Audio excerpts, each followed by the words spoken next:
Hey, hello guys, today I'm going to show you how to create a poll on the X platform. So to create a poll inside of a tweet. That's a very easy process, so let's get straight into it.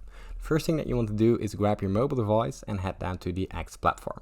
Now from out the X platform, sign into the account where you want to create the poll from.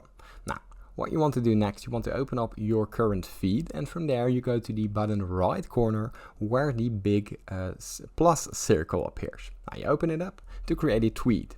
Now here you start with the title of the poll, the question. How are you doing? Question mark.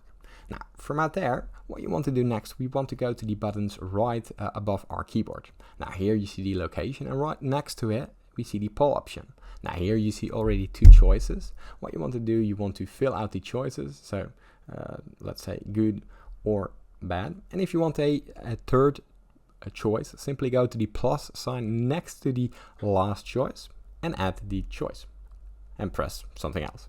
Now if you want to delete a choice, simply use the X mark.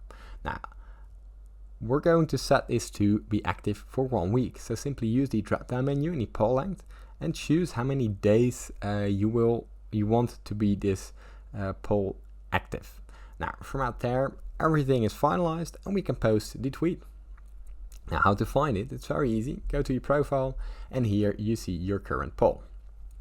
Now let's say you have it running for about a couple of days and you want to see all the answers. Simply go down to View Analytics and here you see all the answers and all the current activity on your poll. Because I just posted it, there's nothing going on, but that's normal. Now, if this tutorial was helpful, please consider subscribing to my YouTube channel. This helps me out a lot, and thank you for watching.